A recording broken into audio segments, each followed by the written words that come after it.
భార్యల మీద వచ్చే జోకులు బాగానే ఉంటాయి. కానీ ప్రపంచంలో భార్యను మించి చూసుకునేది ఇంకెవరూ లేరు. అమ్మ కొంతవరకు మాత్రమే అనుబంధం కలిగి ఉంటుంది. కానీ భార్య ఏ రక్త సంబంధము లేకపోయినా తాళి కట్టించుకున్నందుకు మన సుఖదుఖాలలో అన్నింటిలలో పాలు పంచుకుంటుంది. మగవారు బయట అవసరమైతే అన్ని చోట్ల తగ్గి మాట్లాడతారు. కానీ భార్య దగ్గరకు వచ్చేసరికి ఫీలింగ్స్, ఈగోస్ బయటపడతాయి. నిజంగా ఒప్పుకోవాల్సిన విషయం ఏమిటంటే భార్యలు ప్రేమించినంతగా భర్తలు భార్యలను ప్రేమించలేరు. భర్త ఆరోగ్యం పాడైనప్పుడే చూడాలి వారి ప్రేమ. తగ్గేదాకా వారు చేసే ప్రయత్నాలు. వారికి గుడి కట్టించనక్కర్లేదు, కనీసం మనిషిగా చూడండి. మీకోసం ప్రపంచంలో ఆలోచించే మనిషి పెదాలపై చిరునవ్వు చెదరనీయకుండా చూసుకోండి. కుటుంబంలో భార్యాభర్తలు ఇరువురు సమానమే.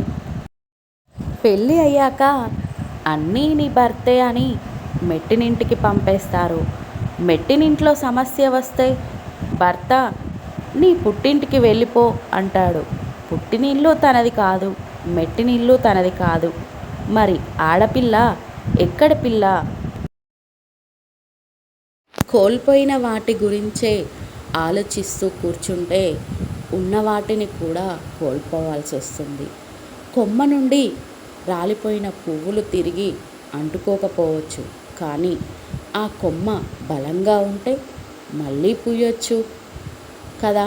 భగవంతుడు కోరికలను తీర్చడేమో కానీ అవసరాలను తప్పకుండా తీరుస్తాడు. ఆడవాళ్ళకి ఎప్పటికీ అర్థం కాని విషయం ఏమిటంటే తను పెళ్ళి అది ఎప్పుడు జరిగిందో గుర్తుంటుంది, కానీ ఎలా జరిగిందో, ఎందుకు జరిగిందో ఎప్పటికీ అర్థం కాదు.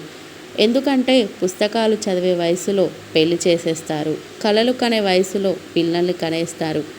ఇది నా జీవితం అని తెలుసుకునే వయసు వచ్చేసరికి ఇదే నీ జీవితం అని రాసిచ్చేస్తారు.